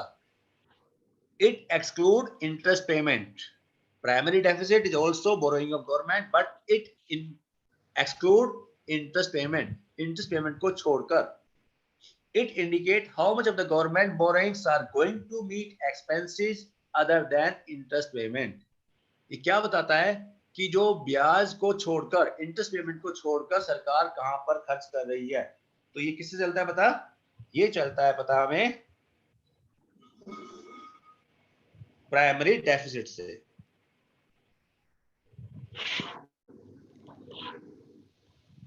ठीक है, उत्तम सिसोदिया, बेटा कैपिटल रिसीट्स का मतलब होता है जिससे या तो सरकार की परिसंपत्ति कम हो या उसकी लायबिलिटीज बढ़ जाएं। Capital receipts are those receipts which either create liability or reduce assets of the government. और revenue में neither increase liability nor reduce assets. ठीक है, अब हम देखेंगे कि बेटा आपने फॉर्मूला लिख लिया है तो आप क्वेश्चन को ध्यान से नोट करेंगे और उनका आंसर खुद देंगे पहले. ठीक है, चैट बॉक्स से आंसर देंगे आप. आपको क्या फाइंड आउट करना है इसमें? रेवेन्यू डेफिसिट, राजस्व घाटा, राजकोषीय घाटा और प्राथमिक घाटा. ये पेपर में क्वेश्चन आया 2011 में. आप नोट कर लीजिए क्या है ये? Capital assets net of borrowing, ऋण को छोड़कर पूंजीगत प्राप्तियां.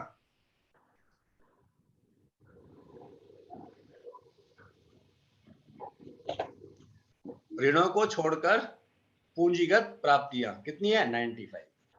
राजस्व व्यय 100, रिवेन्यू एक्सपेंडिचर कितना है? 100. Interest payments 10, revenue receipts 80, capital expenditure 110. आप नोट कीजिए अपनी कॉपी में और इसका आंसर आप देंगे चैट बॉक्स में.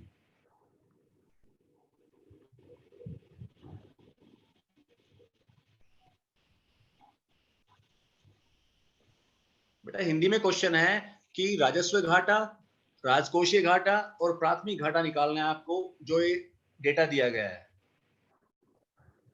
Capital receipt net of borrowing, पूंजीगत प्राप्तियां ऋण को छोड़कर, राजस्व व्यय ब्याज भुगतान, राजस्व प्राप्तियां पूंजीगत व्यय.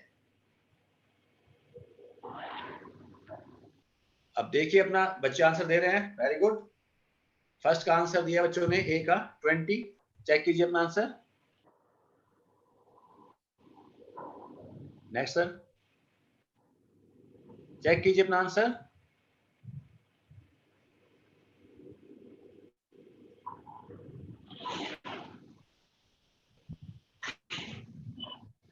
Very good. भाई रेवेन्यू तो सिंपल है. Revenue expenditure 100 minus 80 20. मैक्सिमम बच्चों ने आंसर दिया 20. एक आंसर कितना है? 20. इजी है. RD minus are. नेक्स्ट कीजिए अपना, चेक कीजिए आंसर. Amit sir proceed. पहला देखिए क्या है formula? Revenue expenditure minus revenue receipts 100 minus 80 equal to 20. Very good both. अब सेकंड पार्ट देखिए, फिस्कल डेफिसिट क्या है? टोटल एक्सपेंडिचर कितना आया? 100 प्लस 110, क्योंकि कैपिटल और रिवेन्यू, माइनस रिवेन्यू से कितना है? 80 और नॉन डेट क्रिएटिंग 95. अब देखिए answer. Very good 35. Maximum students ने सही किया है. गुड गोइंग, बहुत अच्छे. एंड प्राइमरी तो इजी होता ही है. Physical deficit minus interest payment कितना है आपका? 25.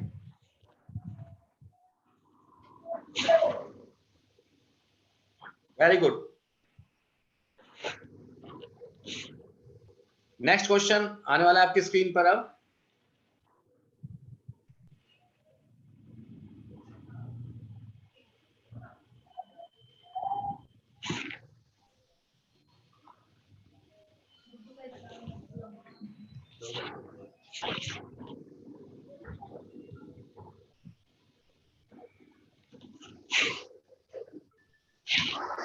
देखिए बेटा, next question, find out fiscal deficit primary deficit. इसमें दो चीज पूछी गई है, राजकोषीय घाटा और प्राथमिक घाटा.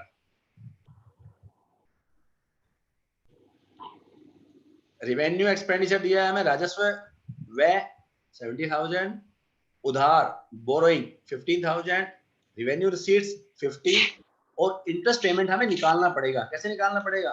पहले हम निकालेंगे रिवेन्यू डेफिसिट. कैसे निकालेंगे revenue deficit? Revenue expenditure minus revenue receipts. 70,000 में से क्या करेंगे? माइनस ये.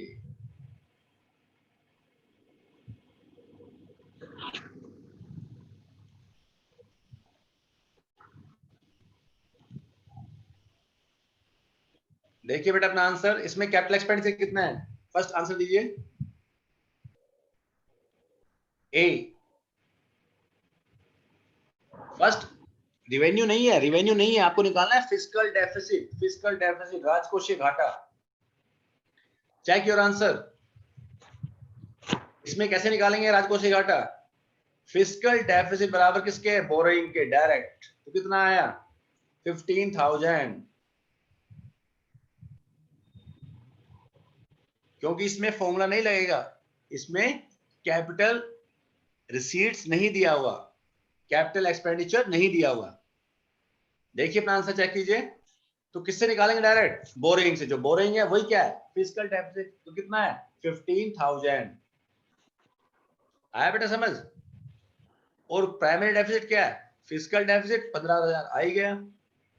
कितना निकालना है? Interest payment. इंटरेस्ट पेमेंट कितनी है?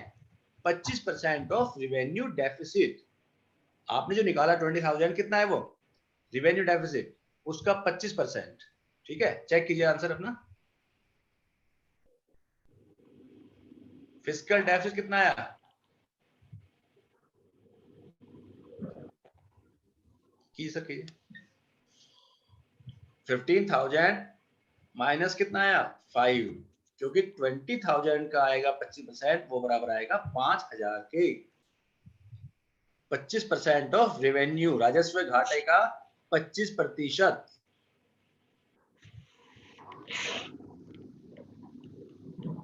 कितना है बेटा? 10,000। ठीक है, आप प्रैक्टिस करना बेटा, आप प्रैक्टिस करना इन क्वेश्चंस की। आप इस वीडियो को दोबारा देखना, और अगर समझ नहीं आए तो आप अपने डाउट्स लिखेंगे। आप देखते हैं क्विज है। फर्स्ट क्वेश्चन है आपके सामने कि disinvestment is a revenue receipts, is it true और फॉल्स? ओनली ट्रू और फॉल्स देना है आपको आंसर। अभी आपके स्क्रीन पे आने वाला है क्वेश्चन, अभी आया नहीं है।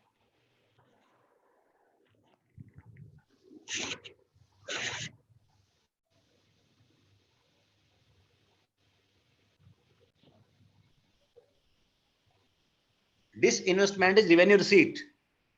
Is it true or false? Give your answer fast.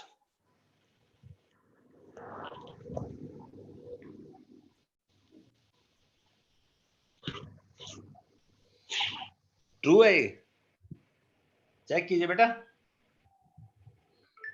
Disinvestment, disinvestment से क्या होता है? गवर्नमेंट की एसेट्स में कमी आती है। तो क्या है ये? Capital seeds. सो जो फोर्स दे रहे हैं वो समझ रहे हैं। ठीक है, चेक कीजिए अपना answer.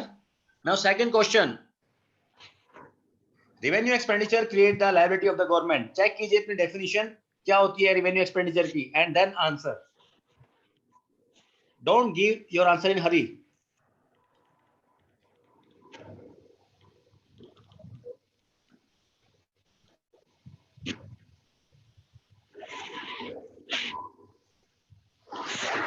Very good. It also false. Check your answer. अभी आपके सामने आंसर आने वाला है, आपकी स्क्रीन पर अभी आंसर नहीं आया। Yes, it is also false. अभी थर्ड क्वेश्चन आने वाला है आपकी स्क्रीन पर।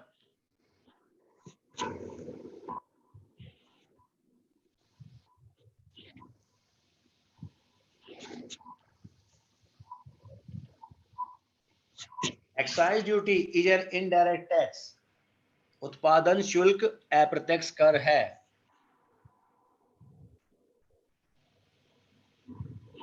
बेटा लिखिए थर्ड ट्रू, थर्ड फॉल्स, ऐसे।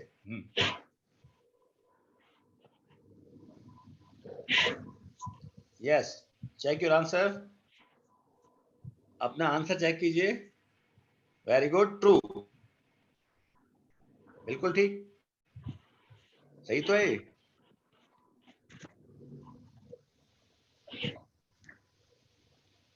सलोनी नूतन, वेरी गुड बेटा। संतोष कुमार सिंह, भवानी प्रसाद, अमन गुप्ता, काजल, everyone is giving right answer. Big clap.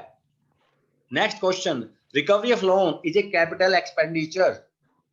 Recovery of loan क्या है? Recovery of loan. आज शुरू में बच्चे ने पूछा था एक डाउट, हमने शुरू से ही किया था, तो बताइए क्या है? निखत को ऐसी, यस बेटा, वेरी गुड, बहुत अच्छे। AK Singh, recovery of loan ऋणों की वसूली पूंजीगत व्यय है। ऋणों की वसूली, ऋणों की वापसी नहीं पूछ रहा हूं मैं, ऋणों की वसूली। एक होता है रिपेमेंट ऑफ लोन और ये है रिकवरी ऑफ लोन। इसमें बच्चे कंफ्यूज लग रहे हैं मुझे। रिकवरी ऑफ लोन क्या होता है? कैपिटल रिसीट का पार्ट होता है, नॉट कैपिटल एक्सपेंडिचर का। रिपेमेंट ऑफ लोन होता है कैपिटल एक्सपेंडिचर। सो इसको आप चेक करना।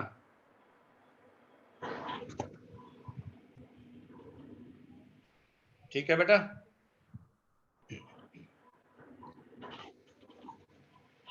इसका आंसर क्या है? फॉल्स, क्योंकि recovery of loan is a capital receipts, not a capital expenditure. Now, fifth question, loans given to state by the central government is revenue expenditure. जो सरकार ऋण देती है राज्यों को, वो सरकार का राजस्व व्यय है।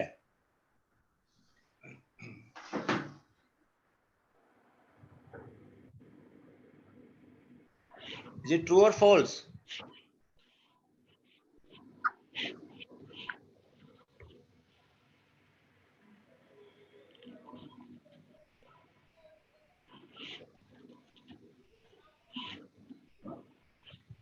चेक कीजिए बेटा अपना आंसर कि लोन जब देती है तो क्या होता है, वो रिवेन्यू है capital?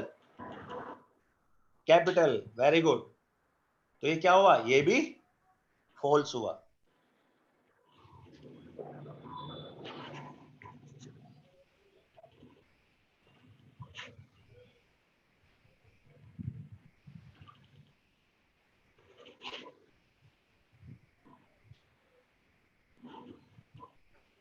Now we are moving on second section. Just fill in the blank. Fill in the blank.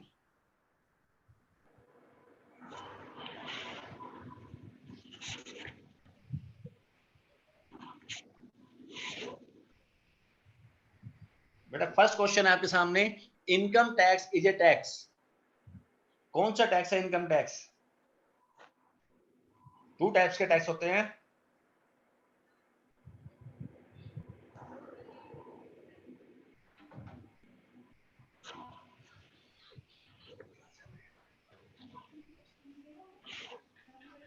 So it's a direct tax.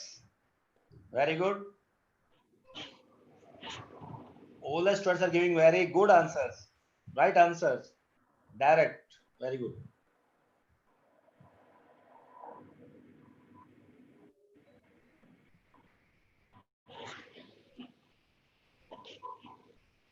Check your answers.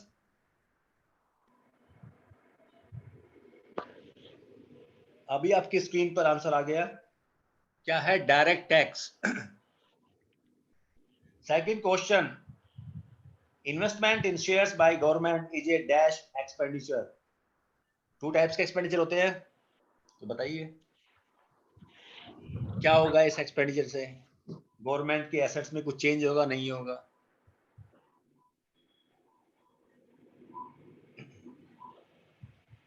Very good, capital capital. Every student is writing capital.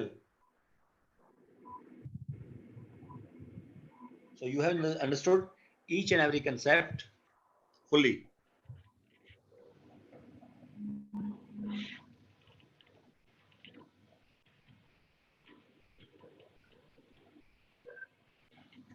ठीक है। Third question, collection bye the government receipts. GST collection जो करती है government, वो कौन सी receipt है? GST collection, कोई भी टैक्स क्या होता है?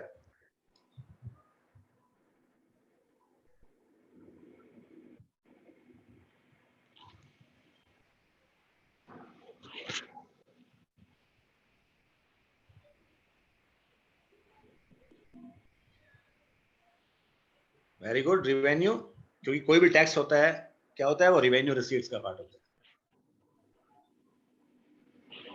Revenue receipts.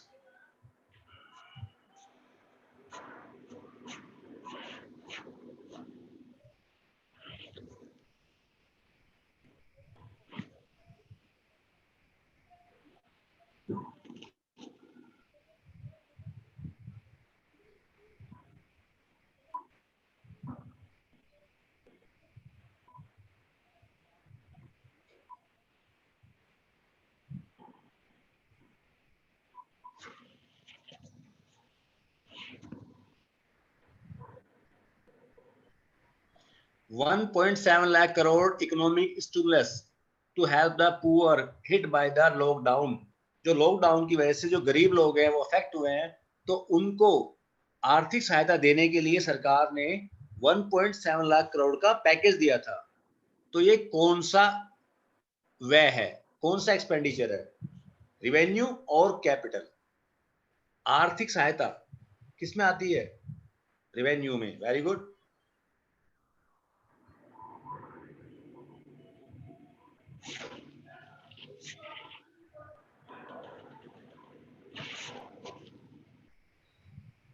तो क्या है बेटा ये? रिवेन्यू।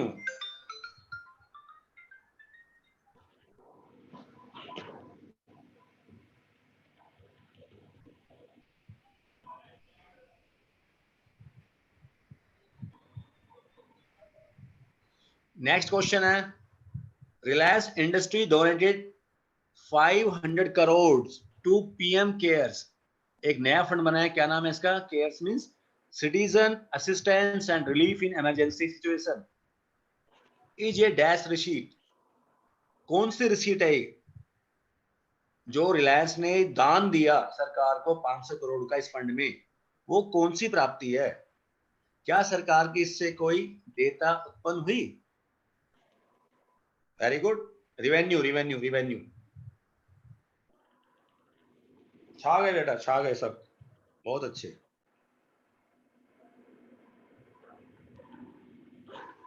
बेटा जो नेक्स्ट क्वेश्चन, नेक्स्ट जो सेक्शन है, ये आप अपने एक्सप्रेशन अकाउंट पे जाकर कर लेना, क्योंकि टाइम कम है और बच्चे बोल रहे हैं, तो इसलिए हम इसको स्किप कर देंगे।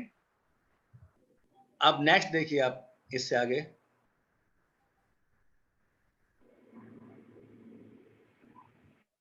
5 क्वेश्चन है, ये आप अपने असाइनमेंट्स में कर लेना। आपकी जो क्यूज आपके एक्सप्रेशन अकाउंट में आएगी उसमें देख लेना। नेक्स्ट है बेटा होम असाइनमेंट आपका। जो लास्ट 10 इयर्स में क्वेश्चंस आए हैं वो हमने आपके लिए लिखे हैं। इन सब क्वेश्चंस को आप देखेंगे कि इनके अलावा क्वेश्चन आपको मिलेगा नहीं पेपर में, ठीक है? और इस बार का जो बजट है आप उसके बारे में पढ़ें, क्योंकि उसकी हेल्प से आप इंडियन इकोनॉमिक डेवलपमेंट को भी समझ पाएंगे,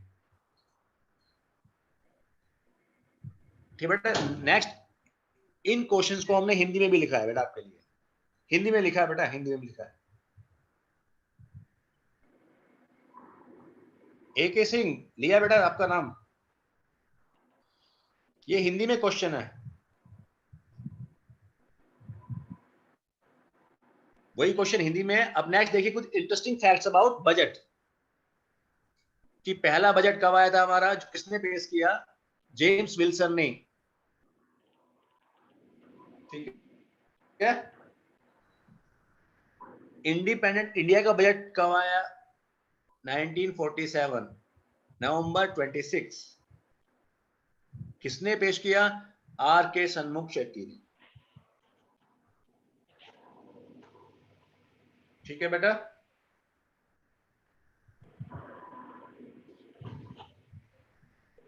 सबसे ज्यादा बार किसने दिया है, किसने पेश किया बजट? मोरारजी देसाई ने। और इन्होंने अपने बर्थडे पे भी किया, क्योंकि पहले होता था 29 फरवरी को अगर आएगा लास्ट वर्किंग डे, तो इनका बर्थडे कब होता था? 29 फरवरी को ही। तो ये अकेले ऐसे फाइनेंस मिनिस्टर हैं जिन्होंने अपने बर्थडे पर भी बजट पेश किया है। 10 टाइम्स दिया है इन्होंने। चिदम्बरम जी ने 8 times. Indira Gandhi was the first women finance minister to present the budget. Although वो क्या थी, वैसे वो प्राइम मिनिस्टर थी, बट उनके पास अलग से पोर्टफोलियो था फाइनेंस मिनिस्ट्री का, ठीक है? नेक्स्ट, बेटा ये क्वेश्चन आपको आगे कंपटीशन में हेल्प करेंगे, ठीक है। राजीव गांधी, इंदिरा गांधी एंड जवाहरलाल नेहरू, ये ऐसी फैमिली है, ऐसे प्राइम मिनिस्टर हैं जिन्होंने प्राइम मिनिस्टर होने के साथ साथ बजट भी प्रेजेंट किया है, ठीक है। और बेटा 2001 में यशवंत सिन्हा फाइनेंस मिनिस्टर थे जिन्होंने बजट का टाइम चेंज किया 5 बजे से 11, क्योंकि इंग्लैंड हमसे आगे है हमसे पीछे है 5.5 घंटे, तो इसलिए हम उसके अकॉर्डिंग अपना बजट शाम को देते थे, जिससे कि वो 11:30 बजे अपनी कंट्री में देख ले, ठीक है। नेक्स्ट बेटा 2017 में हमने रेलवे बजट को मर्ज कर दिया, क्योंकि 1924 में रेलवे बजट शुरू हुआ था अलग से, पहले सेपरेट बजट आता था, but since 2017 government merged railway budget with union budget. Next, Nirmala Sitharaman full fledge जो विमेन फाइनेंस मिनिस्टर है, ठीक है। उन्होंने 5 जुलाई को अपना पहला बजट दिया था, और किसमें, बही खाता में, लेजर में। और वो बताया था मैंने आपको कि पहले 16 तक क्या देते थे बजट हम, लास्ट वर्किंग डे को, और 17 से कब देने लगे हैं, 1 फरवरी को, ठीक है। चलो बेटा क्लास खत्म हो गई है, टाइम पे खत्म कर दिया हमने, और आपको सब जो भी कुछ है असाइनमेंट्स हैं आपकी, सब आपको अपने एक्सप्रेशन अवार्ड में मिलेगी। हलवा सेरेमनी होती है बजट से पहले, जो मिनिस्ट्री ऑफ फाइनेंस है, तो वो हलवा बनाते हैं, उसके बाद शुरू करते हैं बजट बनाना, ठीक है। तो आप भी हलवा खा के अपनी फैमिली का बजट बनाएं, ये एक्टिविटी है आपके लिए।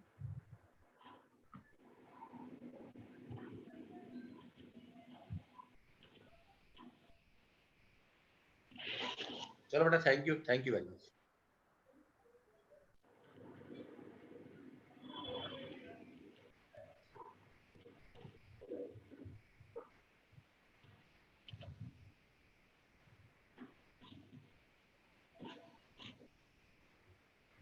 ये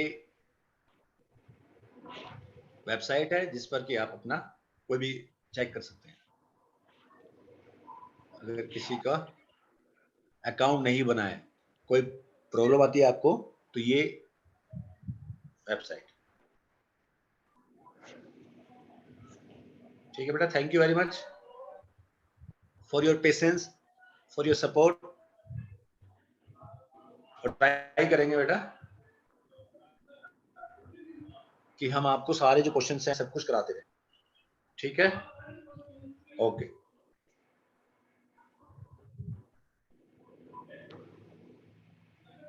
shall we end our session? Yes sir. Okay, Ajay sir, हाँ जी, please thank you mister, Thank you, sir. Thank you. Thank you all the faculty members and Career Launcher team.